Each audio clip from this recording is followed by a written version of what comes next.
Hello students, welcome back. मैं हूं गुरविंदर सिंह और हम कर रहे थे क्लास 12th की पॉलिटिकल साइंस। हम इसके अंदर पढ़ रहे थे हमारे पार्लियामेंट, लोकसभा, राज्यसभा, कैसे इनका कंपोजिशन होता है। हमने लास्ट लेक्चर में ही देखा था। अब अपने थोड़ा सा आगे बढ़ते हैं। हमने देखा था कि लोकसभा है, देखिए दो हाउसेज हैं पार्लियामेंट के, एक है लोकसभा और एक है राज्यसभा। ठीक है, दोनों के अपने अपने एक एक ऑफिशियल्स हैं। यहां पर जो ऑफिशियल बैठते हैं उन्हें बोलते हैं स्पीकर। इस जगह पर जो ऑफिशियल बैठते हैं उन्हें बोलते हैं स्पीकर।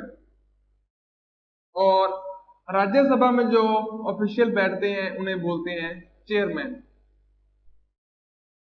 जो स्पीकर होते हैं वो इन्हीं के अंदर से चुने गए होते हैं, यहीं से इलेक्ट होते हैं। यानी कि स्पीकर है वो लोकसभा के मेंबर भी है, लेकिन जो राज्यसभा के चेयरमैन है वो हमारी कंट्री के वाइस प्रेसिडेंट हैं जो उनको बनाते हैं। ठीक है, मतलब ये इसके मेंबर नहीं है, लेकिन इनके जो डिप्टी हैं वो इसके मेंबर है, इसके भी डिप्टी इनके मेंबर होते हैं। ठीक है, आमतौर पर देखा गया जो स्पीकर है वो तो होता है रूलिंग पार्टी का। ठीक है, लेकिन जो डिप्टी स्पीकर है ऐसे एक परंपरा बना दी गई है, वो हमेशा ऑपोजिट पार्टी का होगा। मान लो आज के टाइम में सरकार है, जो गवर्नमेंट है केंद्र में, सेंटर में, वो है बीजेपी की, तो स्पीकर है बीजेपी का। और अगर कोई डिप्टी स्पीकर बनेगा तो वो है कांग्रेस का। ये पोजीशन में वही है, ऐसे काम करते हैं ये कोई जरूरी नहीं इसको बनाना पड़ेगा, मतलब बना देते हैं ताकि एक बैलेंस बना रहे, एक कर्टसी, एक शिष्टाचार है। अपने आगे देखते थे कि राज्यसभा क्या होता है, अलग अलग स्टेट से उनके रिप्रेजेंटेटिव आते हैं, वो राज्यसभा है। लोकसभा क्या है, पूरी कंट्री को लगभग लगभग इक्वल कंस्टिट्यूएंसीज में बांट दिया गया है। इक्वल कंस्टिट्यूएंसीज में बांट दिया गया है। हर एक कंस्टिट्यूएंसी से एक रिप्रेजेंटेटिव, एक एमपी आता है। ठीक है, अब कितने एरिया को एक कंस्टिट्यूएंसी मानेंगे? देखो, एरिया से ज्यादा ये डिपेंड करता है कि वहां पर पॉपुलेशन कितनी है। तो इनको पॉपुलेशन के हिसाब से, वहां के सेंसस के हिसाब से बांटा गया, पॉपुलेशन के हिसाब से।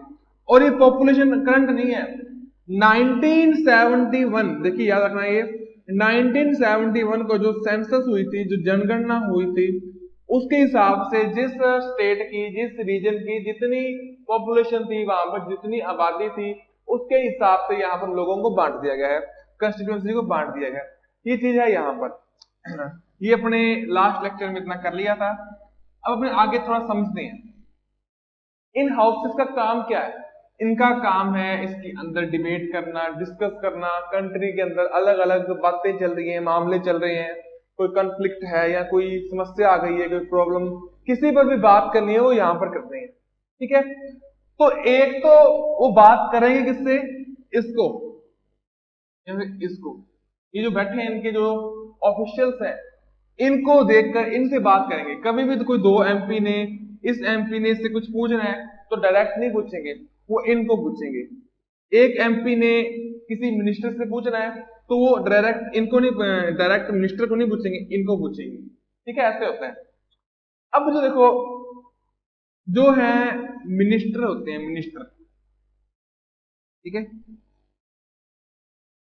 मिनिस्टर्स को अपॉइंट कौन करते हैं? हमारे प्राइम मिनिस्टर। इसके बारे में अपने नेक्स्ट चैप्टर में डिटेल से पढ़ेंगे कैसे करते हैं। तो जो मिनिस्टर हैं वो भी एक एमपी होते हैं, वो भी एक मेंबर ऑफ पार्लियामेंट है। मतलब वो इस हाउस के मेंबर भी हो सकते हैं और इस हाउस के मेंबर भी हो सकते हैं, डिपेंड करता है।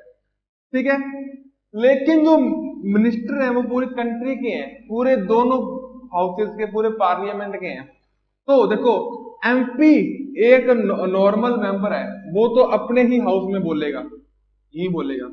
लेकिन जो लेकिन जो मिनिस्टर्स हैं वो यहां भी बोल सकते हैं और यहां पर जाके बोल सकते हैं, क्योंकि सरकार तो सभी की है ना, गवर्नमेंट तो सभी की है, गवर्नमेंट तो ये दोनों तरफ बोल सकते हैं। तो आर्टिकल 88 इसी के बारे में अपने को कुछ बताता है। ये क्या बताता है? आर्टिकल 88 बताता है कि मिनिस्टर मिनिस्टर्स और एडवोकेट जनरल। देखिए अब ये एडवोकेट जनरल क्या है बताऊंगा आपको। एडवोकेट जनरल होता है अपने जो सरकार है, गवर्नमेंट है उसके पास उनका एक, समझ लीजिए जैसे एक लीगल एडवाइजर है, या फिर सरकार की, गवर्नमेंट की कोई बात है उन्होंने सुप्रीम कोर्ट में, किसी हाई कोर्ट में रखनी है, उनका जो पक्ष है उनके बिहाफ किसी ने बोलना है, तो उनका मान लीजिए एक तरह से ही सरकारी वकील है उनका, जो गवर्नमेंट की सभी बातें रखता है, या गवर्नमेंट ने जो पॉलिसी लेकर आई है वो कैसे लीगल है, ठीक है, इसके बारे में बताता है। तो वो इसके बारे में आके किसी हाउस में भी बोल सकता है।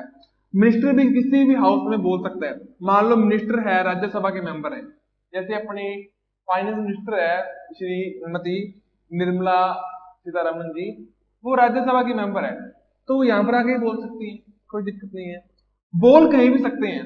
लेकिन जो कभी वोटिंग करनी पड़ेगी तो अपने हाउस में करेंगे, बोल कहीं सकते हैं, ये बताया गया आर्टिकल 88 में। ठीक है, अब अपने देखते हैं नेक्स्ट कि काम क्या होता है इनका, पार्लियामेंट फंक्शन कैसे करती है।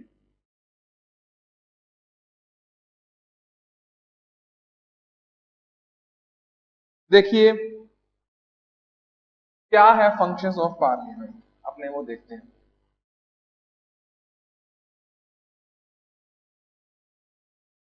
फंक्शंस ऑफ पार्लियामेंट बोल दो या लेजिस्लेचर। तो सबसे पहले तो नाम से पता चल रहा है इसका काम क्या है। सबसे इंपॉर्टेंट काम इसका यही है, नए कानून बनाना, मेकिंग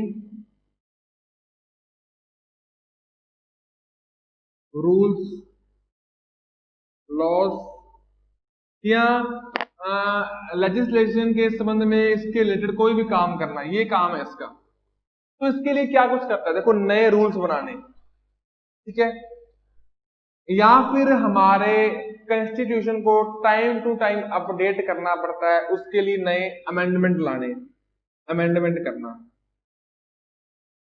ठीक है, नए रूल्स बनाने, ये काम है हमारी जो लेजिस्लेचर है, हमारी लोकसभा, राज्यसभा, पार्लियामेंट, इसका ये काम है। ठीक है, इसके अलावा और क्या करती है, इसके अलावा कोई ऑर्डिनरी बिल पास करती है, कोई पैसों की जरूरत है इसके बारे में, बजट के बारे में डिस्कस करनी है, ये बातें भी होती है, या फिर एग्जीक्यूटिव पर कंट्रोल है, वो सभी बातें भी हम अपने आगे पढ़ेंगे। पहले हम देखते हैं कि कैसे ये काम करती है। सबसे पहले मान लो ये काम होता कैसे है, देखिए अपने को समझना पड़ेगा। एक होता है बिल और एक होता है एक्ट, दो चीजें, बिल और एक्ट, दोनों में क्या डिफरेंस है। मान लो कोई कानून, कोई नियम, कोई रूल बनाना है, कोई लॉ बनाना है, ठीक है ना, तो सीधा ही है तो नहीं भी किसी के दिमाग में आया और रूल बन गया, तो उसको बनाने के लिए क्या करना पड़ता है, पहले तो वो किसी के दिमाग में आएगा। अब वो किसके दिमाग में आएगा, जो किसी हाउस का मेंबर है। देखिए दो हाउसेज हैं, एक हाउस है उसका नाम है राज्यसभा,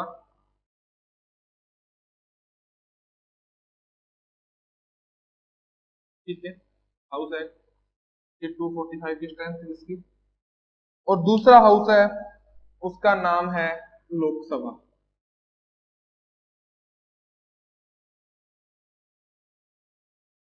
हाउस है इसका नाम है लोकसभा। ओके, अब क्या है कि यहाँ तो वो यहाँ पर होगा कोई मेंबर, या यहाँ का मेंबर होगा, उसके दिमाग में बात आएगी कि अपने एक नया रूल बनाए, एक नया अमेंडमेंट करें, या कुछ भी करें, मतलब मेन नया एक रूल बना रहे हैं, कुछ कर रहे हैं। तो रूल बनाने के लिए सबसे पहले एक ड्राफ्ट आएगा, ठीक है, तो ड्राफ्ट किसी के दिमाग में आएगा ना भी ऐसा कुछ होना चाहिए, तो सबसे पहले उस ड्राफ्ट को कौन सोचेगा, वो कोई मिनिस्टर भी हो सकता है और वो कोई नॉर्मल मेंबर भी हो सकते हैं। ओके, अब सबसे पहले इस चीज को अपने इंट्रोड्यूस करते हैं भी कैसा होना चाहिए, इस चीज को कि कोई रूल नया बन रहा है वो कैसा होना चाहिए, वो रूल को अपने यहां पर इंट्रोड्यूस करते हैं, उस टाइम उसको बोलते हैं बिल, और जब वो पास होके रूल बन जाता है उसको बोलते हैं एक्ट। जब वो रूल नहीं बना, ऐसा रूल होना चाहिए, ये एक परफॉर्मा दे रहे हैं, तब वो बिल है, और जब वो रूल लॉ बन गया तब वो एक्ट है। ठीक है, अभी कैसे अपने को समझते हैं इसके बारे में। देखिए दो टाइप से बिल आ सकता है। एक को बोलते हैं प्राइवेट बिल, एक को बोलते हैं गवर्नमेंट बिल। देखिए गवर्नमेंट के अंदर क्या होते हैं, मंत्री होते हैं, मिनिस्टर होते हैं। अगर कोई बिल को मिनिस्टर लेकर आ रहा है तो उसको बोलेंगे गवर्नमेंट बिल, और उसको अगर कोई मेंबर लेकर आ रहा है उसको बोलेंगे प्राइवेट बिल। ठीक है, अब ये बिल पास कैसे होते हैं, बिल एक्ट कैसे बनते हैं, इसकी प्रोसेस क्या होती है अपने वो देखते हैं। ठीक है, तो अपने देखेंगे प्रोसेस। तो प्रोसेस अपने देखो पहले देखेंगे एक ऑर्डिनरी बिल की। देखिए बिल को अपने वैसे 3 कैटेगरी में बांट सकते हैं। एक तो कोई भी ऑर्डिनरी बिल, ठीक है, या फिर कोई अमेंडमेंट का बिल।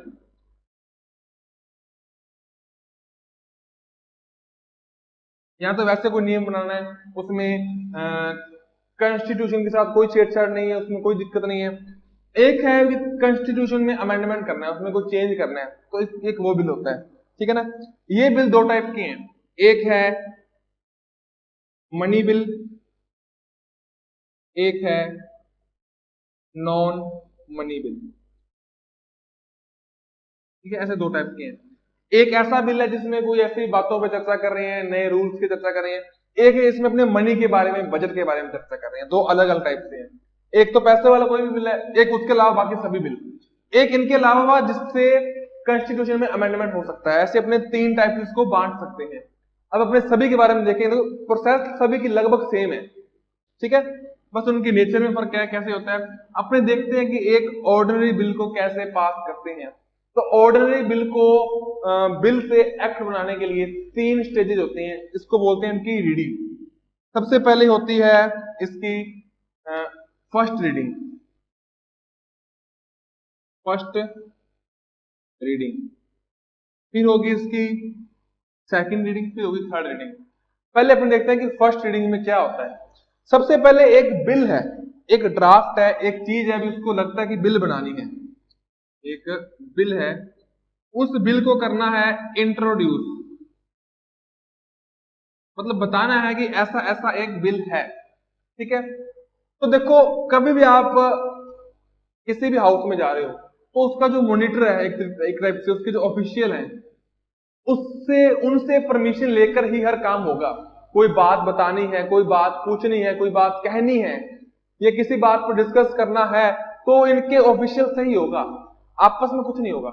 ठीक है ना, मतलब एक आदमी ने पूछना है कि रेल मंत्री से कि हमारे इलाके में ट्रेन चल रही है, वो हमारे उस स्टेशन पर क्यों नहीं रुकती है, या इतना बजट आया था तो रेलवे का बजट कहां पर लगा है, या पूछ ले कि हमारे छत्तीसगढ़ के अंदर उस जगह पर वो ऑपरेशन हुआ था, सीआरपीएफ ने किया था, इतने नक्सल मारे थे, कितने सीआरपीएफ के सोल्जर हैं वो शहीद हो गए थे। ऐसे कुछ पूछना है, कुछ भी पूछना हो तो वो डायरेक्ट मंत्री से नहीं पूछते, वो पूछते हैं स्पीकर से। फिर मंत्री हैं वो स्पीकर को यहाँ पर चेयरमैन उनको बताएंगे भी ऐसे कुछ हुआ था। आपस में कुछ नहीं होता, कुछ भी करना है इनकी परमिशन से, सब कुछ इनकी हजूरी में होगा एक टाइप से। ठीक है, तो सबसे पहले क्या बिल होता है इंट्रोड्यूस, इसको बोलते हैं फर्स्ट रीडिंग में क्या होता है बिल इंट्रोड्यूस। तो इसके लिए होता है परमिशन, होती है इसके लिए, इंट्रोड्यूस के लिए होती है परमिशन। तो फर्स्ट रीडिंग में क्या होता है, जो मान लो मंत्री बिल लेके आया, मिनिस्टर बिल लेके आया, तो मिनिस्टर आएगा, वो स्पीकर से पूछेगा कि स्पीकर जी मैं इस बिल को इंट्रोड्यूस कर दूं, तो आमतौर पर स्पीकर क्या देते हैं, हाँ कर दो। ये होगी अपनी फर्स्ट रीडिंग, इंट्रोड्यूस करने की परमिशन ली और इंट्रोड्यूस करने लग गए। दूसरी स्टेज में क्या होता है, सेकेंड रीडिंग में क्या होता है, देखिए सेकेंड रीडिंग में क्या होता है, इस बिल पर होगी डिस्कस। अब देखिए बिल का एक ड्राफ्ट है, एक मसौदा है, वो यहां पर पेश करेंगे। ड्राफ्ट मतलब रूल कैसे होने चाहिए, उसके सेक्शन क्या क्या है, उसमें क्या क्या कॉन्ट्रोडिक्शंस हैं, क्या कुछ है इसमें, ये है बिल के ऊपर चर्चा करेंगे। अब बिल के अंदर होता क्या है, देखिए इसको सबसे जो लंबी स्टेज है वो ही है, सेकंड रीडिंग है, सबसे लंबी और सबसे इंपॉर्टेंट रीडिंग है। इसमें क्या होता है, बिल को यहां पर ले आते हैं। अब देखिए जो सभी एमपीज हैं वो इतने ज्यादा पढ़े लिखे तो है नहीं, ठीक है, पढ़े लिखे हो भी सकते हैं पर जरूरत नहीं पढ़े लिखे ही होंगे। तो सभी ने बिल को समझना है कि इसमें कोई सेक्शन गलत तो नहीं है, कोई इलीगल तो नहीं है, कहीं पर कॉन्स्टिट्यूशन का कोई वॉयलेशन तो नहीं हो रहा, तो इस पे अपने इन्होंने डिस्कस करना है। तो सेकंड स्टेज में क्या होता है, सबसे पहले तो ये खुद भी डिस्कस करते हैं, ठीक है। उसके बाद क्या होता है, पार्लियामेंट के अंदर एक कमेटी बनाई होती है, उसे बोलते हैं जॉइंट कमेटी। अब जॉइंट कमेटी के पास ये बिल भेज देते हैं, ये ड्राफ्ट भेज देते हैं। अब वो चेक करती है कि इसमें कोई इलीगल चीज तो नहीं है, सारे सेक्शन ठीक तो है, सब कुछ ठीक तो है, चेक करके क्रॉस सेक्शन करके इसको वापस भेजती है कि हाँ हमें ठीक लगा। यहाँ कोई कमी है तो बताती है कि इसमें ये कमी है, ठीक है। इसके बाद आती है थर्ड रीडिंग।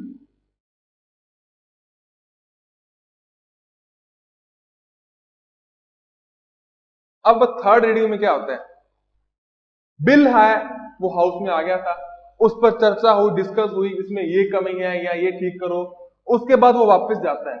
अब मिनिस्टर है वो अपने आईएएस बैठे हैं उसके पास, बड़े बड़े ऑफिसर्स बैठे हैं, उनसे एडवाइस लेकर उसको ठीक कर सकता है, उसको रिफॉर्म कर सकते हैं, उसको में कोई गलती है कोई प्रॉब्लम है उसको फिक्स कर सकते हैं, या फिर उनको ठीक लग रहा है तो वैसे ही कर सकते हैं, भेज सकते हैं वापस। तो थर्ड स्टेज में आमतौर पे कुछ नहीं होता। सेकंड स्टेज में जो हाउस ने बताया होता है कि इसमें इस बिल में क्या क्या मिस्टेक्स हैं, उस मिस्टेक्स को यहाँ तक पहुंचते पहुंचते फिक्स कर लेते हैं, और अगर हाउस को ठीक लगे तो इसको पास कर देते हैं।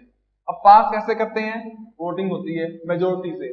अब मेजोरिटी भी तीन टाइप की आपको पता है, सिंपल मेजोरिटी, स्पेशल मेजोरिटी एक और होती है, इसमें सभी की मेजोरिटी आती है।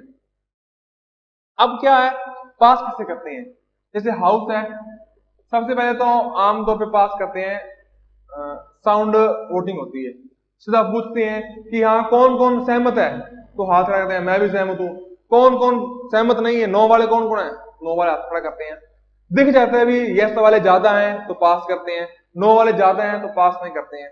कई बार थोड़ा पता नहीं चलता है कि यस वाले ज्यादा है कि नो वाले ज्यादा है, तो वोटिंग करवा लेते हैं। वहां पर क्या है, हर मेंबर की सीट के पास बटन लगे होते हैं, उसमें यस और नो का ऑप्शन होता है, वो दबा देते हैं, तो लिस्ट बन जाती है भी किसने यस किए किसने नो किए, कितने बंदों ने, ठीक है। ऐसे तो बिल पास हो जाता है।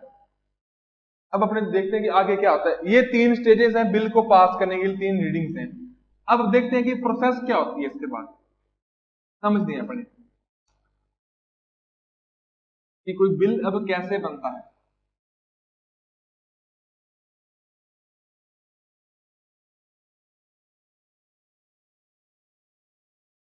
अपने देख रहे हैं कि कोई बिल एक्ट कैसे बन रहा है, इसके बारे में चर्चा कर रहे हैं। देखिए दो हाउसेज हैं,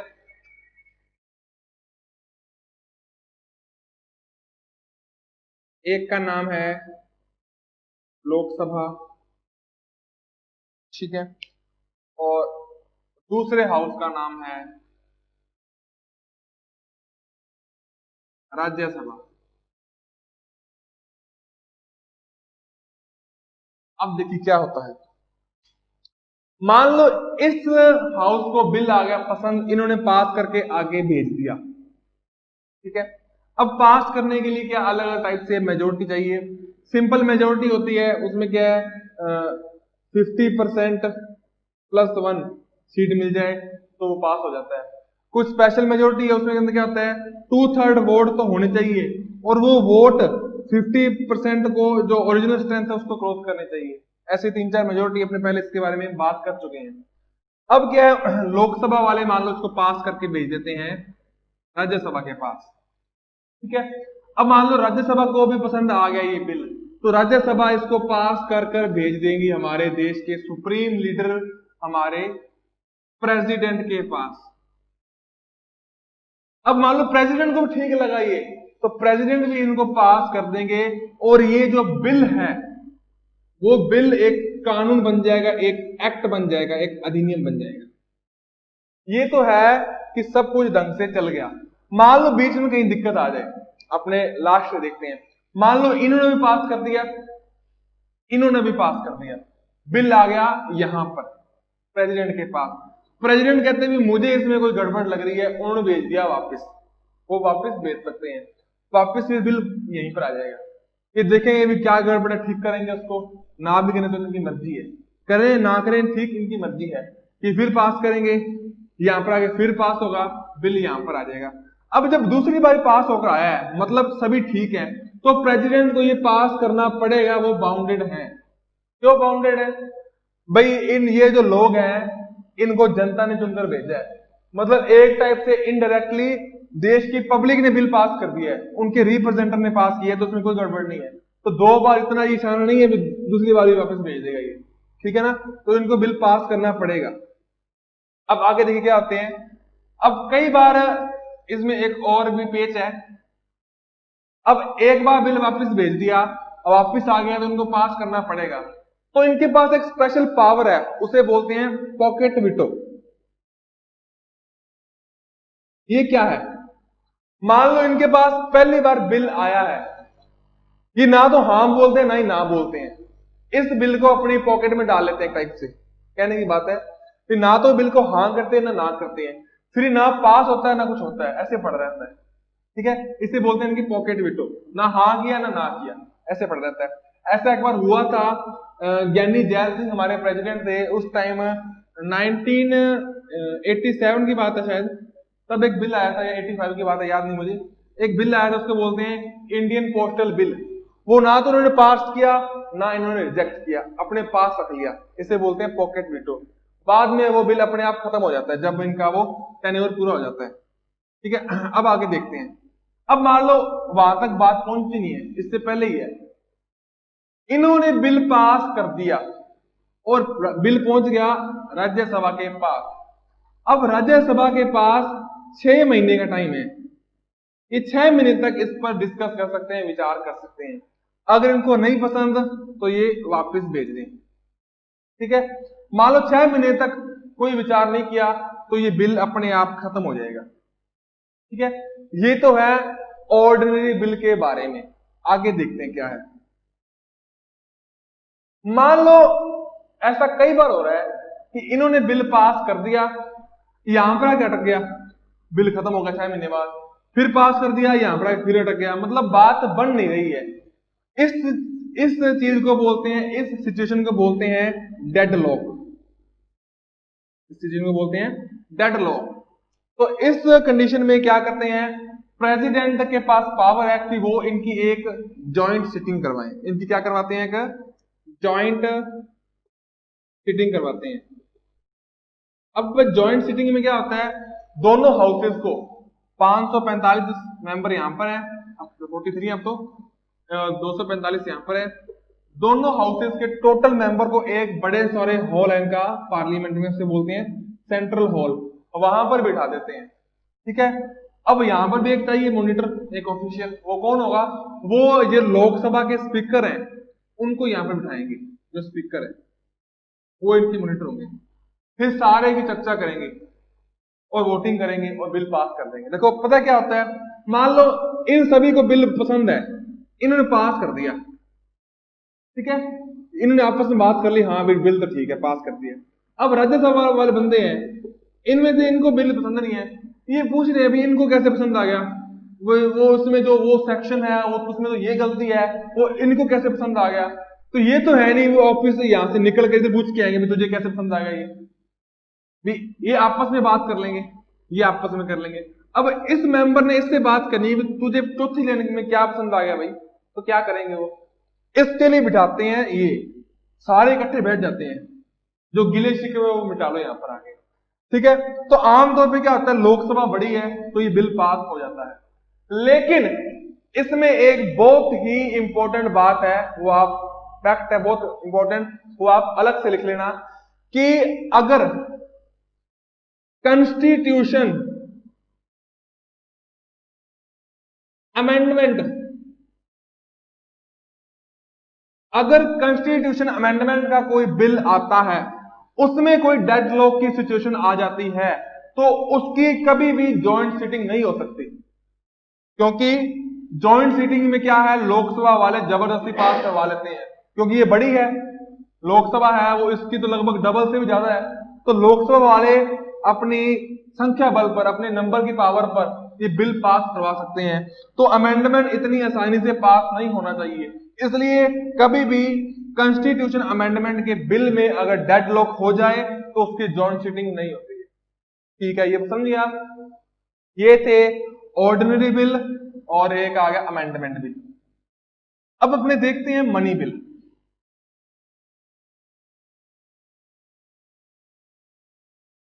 वापस बनाते हैं हमारे दोनों हाउस।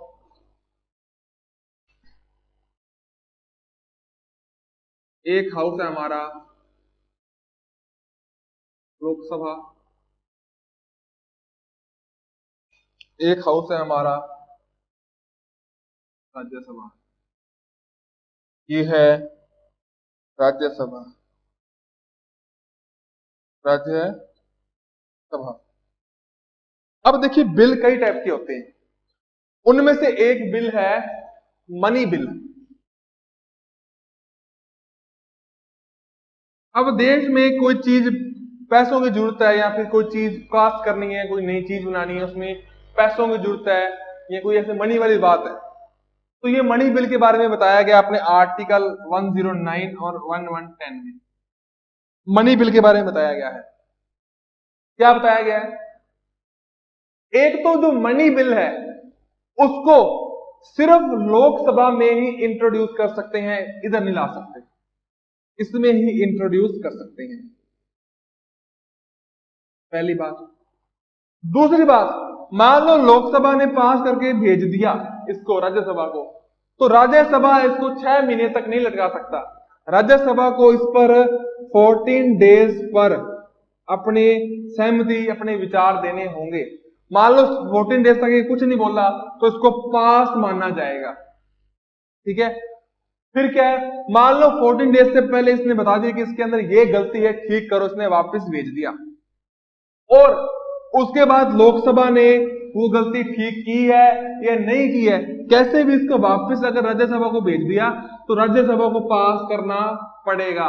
कहने का मतलब राज्यसभा के पास मनी बिल के लिए कोई पावर नहीं है, सिर्फ वैसे है रीवेरिफिकेशन हो जाता है। ठीक है, तो ये थे बिल। इस टाइप से अपने को पता चलता है कि हमारी जो लोकसभा है वो कैसे काम करती है, बिल कैसे पास करती है।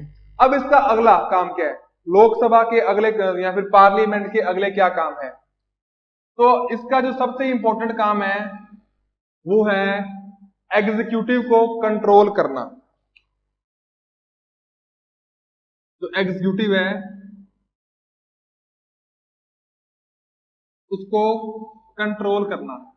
देखिए जो पूरा देश है वो एक सिस्टम से चल रहा है। ठीक है, होम मिनिस्ट्री है, हमारी जो पुलिस व्यवस्था है, लॉ एंड ऑर्डर व्यवस्था है, ये एग्रीकल्चर है, एजुकेशन डिपार्टमेंट है, अलग अलग डिपार्टमेंट है, सभी एक सिस्टम से चल रहे हैं। सभी डिपार्टमेंट के जो हेड हैं वो हेड के ऊपर जो डिपार्टमेंट के जो हेड हैं वो होते हैं मिनिस्टर। डिपार्टमेंट के जो हेड हैं वो कौन होते हैं, वो होते हैं, उनके ऊपर होते हैं मिनिस्टर। जैसे देश में या स्टेट में लॉ एंड ऑर्डर मेंटेन करना है वो काम है पुलिस का, पुलिस के हेड होंगे डीजीपी, और डीजीपी के भी ऊपर, सेक्रेटरी के भी ऊपर जो सब उनको लीड कर रहे हैं वो एक मंत्री होंगे, एक मिनिस्टर होंगे, उनका नाम है होम मिनिस्टर होगा, वो होंगे। ठीक है, तो एक टाइप से जो एग्जीक्यूटिव है उनको कंट्रोल करने का काम क्या है, पार्लियामेंट का है। देखो पार्लियामेंट के अंदर मेंबर होते हैं, रिप्रेजेंटेटिव होते हैं, जिनको जनता भेजती है। ठीक है, क्यों भेजती है, ताकि जो पुलिस है या एडमिनिस्ट्रेशन है वो ढंग से काम करता रहे। इनको ढंग से रेगुलेट करवाने का काम कौन करते हैं, मिनिस्टर कंट्रोल करते हैं। ठीक है, इसके अलावा मतलब पूरे देश को कंट्रोल करने का काम ही पार्लियामेंट करती है। देश में कोई भी मामला है, किसी भी मुद्दे पर विचार करना है, डिस्कस करना है, वो पार्लियामेंट में होता है।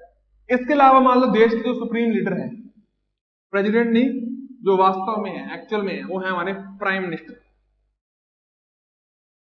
अब प्राइम मिनिस्टर ढंग से काम नहीं कर रहे हैं, chief justice of India supreme court में ये ढंग से काम नहीं कर रहे हैं, प्रेसिडेंट है ये ढंग से काम नहीं कर रहे हैं, ये करप्ट हो गए हैं, तो इनको अगर खत्म करना है, इनके लिए अगर इम्पीचमेंट लेकर आनी है, इनको हटाना है, या फिर प्राइम मिनिस्टर इनको अच्छे नहीं लग रहे हैं, पार्लियामेंट को, लोकसभा को, तो इनके लिए नो कॉन्फिडेंस मोशन लेकर आना है, तो ये सारे काम करेगी पार्लियामेंट।